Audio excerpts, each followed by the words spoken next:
Comment کرتے ہیں۔ دیکھیے جہاں تک ارشد شریف کا تعلق ہے وہ پروفیشنلی بھی انسان کے طور پر بھی میں سمجھتا ہوں وہ ایک آؤٹ اسٹینڈنگ آدمی تھا، اور صحافت کی دنیا میں وہ ایک بڑا نام تھا، اور اس کی پہچان یہ تھی کہ وہ مشکل سے مشکل حالات میں بھی حق اور سچ کا علم بلند کرنے والا آدمی تھا، اور اس نے ہمیشہ جو صحیح سمجھا اس نے وہی کہا۔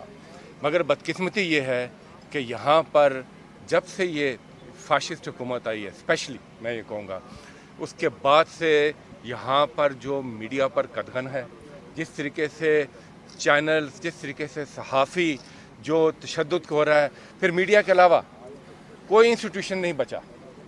سواتی صاحب ہمارے ساتھ کھڑے ہوئے ہیں، آپ ان کے ساتھ جو ابھی حالات اور واقعات پیش آئے وہ آپ کے سب کے سامنے ہے، اور پارلیمنٹیرینز کے ساتھ اس وقت جو ہو رہا ہے، پارلیمنٹ کا انسٹیٹیوشن نہیں بچا، کوئی ادارہ جو ہے اس وقت۔ دیکھیں ہم بات کرتے ہیں آئین کی بالادستی کی اور قانون کی عملداری کی، جب یہ دو چیزیں کسی معاشرے میں سے نکل جاتی ہیں تو پھر وہاں پر صرف جنگل کا قانون ہوتا ہے۔ ہم ابھی یہاں پر تمام سینیٹرز، ہمارے جو پی ٹی آئی کے سینیٹرز ہیں، ہم یہاں پر ابھی آئے تھے، اور اس کے ساتھ وکلاء کی ایک بڑی تعداد ہے، یہ بھی آئی، اور جو ہمارے دوست ارشد شریف صاحب ہیں ان کی والدہ سے، ان کی اہلیہ سے ہم نے افسوس کا اظہار کیا۔ ظاہر ہے ان کا غم تو بہت ہی بڑا ہے، اس کا ازالہ نہیں ہو سکتا، مگر ہم یہ سمجھتے ہیں کہ جو بے گناہ خون ہے وہ کبھی رائے گاہ نہیں جاتا۔ دیکھیں بنیادی طور پر امپورٹڈ حکومت ہمارا مقابلہ نہیں کر سکتی، یہ ان کے ہینڈلرز ہیں جو ریاست کو تباہ کر رہے ہیں صرف اپنی انا کے لیے۔ مجھے دیکھ لیں بے لباس کرنے والوں، اب کام ہے سپریم کورٹ کے چیف جسٹس کا، جس عدالت کے اندر ہم صبح گئے ہیں، کہ کیا ہمارے عدل و نظام کے اندر اتنی قوت ہے کہ وہ اس قسم کے واقعات کی روک تھام کے لیے قانون اور آئین کے قاعدے کے مطابق اس ملک کے شہریوں کو انصاف دلا سکیں۔ ارشد شریف، تمہاری عظمت کو سلام پیش کرتا ہوں۔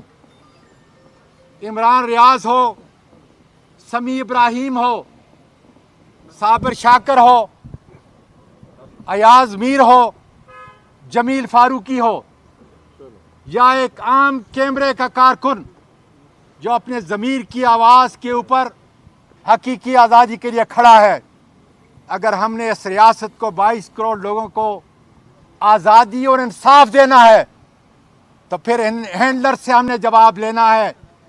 یہ ہیں اس ریاست کو ختم کرنے والے، اور انشاءاللہ تعالی ہماری افواج ہمارے ساتھ ہیں، اس کا بچہ سوائے چند لوگوں کے ہمارے ساتھ ہے، اور ان کو جواب دینا پڑے گا۔ پاکستان کو میری عمران خان کی اتنی ضرورت نہیں ہے جس طرح ایک بہادر افواج کے سپوتوں کو جو روزانہ قربانی دے رہے ہیں، لیکن وہ کبھی یہ نہیں کہہ رہے کہ ضمیر کی آواز کو دبانے کے لیے اس قسم کے قتل ہوں، سینئر سٹیزن کو، وکلاء کو اور پارلیمان کو اس طریقے سے برہنہ کیا جائے۔ اور ججز صاحب، میں نے اپنی پہلی پریس کانفرنس سے ڈرو اس دن سے کہ جب یہ کسی جج کے کپڑے اتاریں گے۔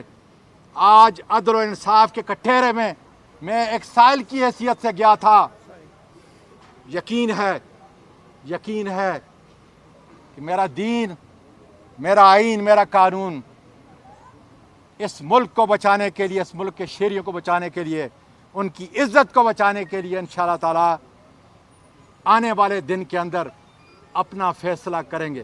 سر ایک سوال، ساری قوم پی ٹی آئی کے پیچھے کھڑی ہے، پی ٹی آئی کی حکومت جو ہے 44 مہینے رہی، اب ان کی 36 کلومیٹر پہ حکومت ہے، یہ اس طرح ہینڈل کر رہے ہیں، اس طرح معاملات کو کر رہے ہیں، پوری اپنا قوت دکھا رہے ہیں۔ اب تو کمزوری تو پھر تحریک انصاف کی قیادت میں ہوئی نا، جو قطعاً نہیں. ان کو ہینڈل نہیں کر ابھی سکی. خان صاحب نے وہ بلایا، واقعی چور بھی ہیں، ابھی ڈاکو خان بھی ہیں. صاحب نے بلایا 2 بجے انشاءاللہ تعالی ہم وہاں حاضر ہوں گے اور اس کے بعد فیصلہ کرنے والے. ارشد صاحب، جن لوگوں نے آپ پر تشدد کیا، کیا سمجھتے ہیں انہی لوگوں نے شہید کیا؟ یہ وقت بتائے گا جی، لیکن ضمیر کی آواز کو، آزاد میڈیا اور آزاد صحافت کو سلام پیش کرتا ہوں کہ یہ آواز انشاءاللہ تعالی اب رکے گی نہیں. میں سلام پیش کرتا ہوں ارشد شریف کی والدہ کو، جس نے 2 بیٹے اپنے قربان کر دیے رائے حق کی خاطر. ارشد شریف ایک بہادر ناڈر صحافی تھا. ہمارے جو ہے اس کے ساتھ پروفیشنل ریلیشن شپ اور ذاتی دوستی بھی تھی، لیکن ایک ریئر بریڈ ہے پاکستان کی صحافت میں جس کا نام ارشد شریف ہے. وہ ایک ناڈر تھا، موت اس کا تعقب کر رہی تھی، پچھلے 6 ماہ سے تعقب کر رہی تھی، اور آخرکار اس نے اسے آن لیا. اللہ میاں اس کی شہادت قبول کرے. اور آپ کے لیے، سب کے لیے لمحہ فکریہ ہے جس میں دن دہاڑے صحافیوں کو، سینیٹرز کو، عام عوام کو وہ اس طرح موت اور تذلیل کی جا رہی ہے. میرا خیال ہے کہ یہ ریاست کے لیے، اس ملک کے لیے اور ہم شہریوں کے لیے لمحہ فکریہ ہے کہ ہمیں سوچنے کا مقام ہے کہ ایسا کیا ہو گیا اس ملک میں کہ آج سے 6 مہینے پہلے سب کچھ ٹھیک تھا اور 6 مہینے بعد یہ ملک جو ہے یہ اس میں جنگل کا قانون آ گیا ہے. کسی کی زندگی محفوظ نہیں ہے. اس اسلام آباد میں لوگ محفوظ نہیں ہیں، دنیا کے باہر محفوظ نہیں ہیں. ہمارے صحافی، میرا خیال ہے کہ ان کو بھی اپنا خیال کرنا چاہیے جو ملک سے باہر ہیں. ایک صحافی جو تمام صحافیوں کا نام لیا، صابر شاکر ملک سے باہر ہے، یہاں پہ جمیل فاروقی ہے، یہاں پہ ہمارے بول کے سینئر اینکر جو ہے موجود ہیں، یہاں پہ باقی چینل کے اینکر موجود ہیں. وہ تمام لوگ اپنا بھی خیال رکھیں کیونکہ یہ ظالموں کی حکومت ہے. ظلم کا نظام آ گیا ہے پاکستانیوں. اس ظلم کے نظام کے لیے آپ نے کھڑا ہونا ہے، ورنہ یہ ہم پہ مسلط ہیں، یہ جان نہیں چھوڑیں گے. کئی ارشد شریف ہمارے جیسے غریب غربا بھی اس میں قربان ہوں گے، لیکن حق سچ کی آواز کے لیے کھڑے ہوں. خدا راز سچ پہ کھڑے ہو جائیں اور اس کا مقابلہ کریں، ورنہ یہ ملک رہنے کے قابل نہیں رہا. بہت شکریہ.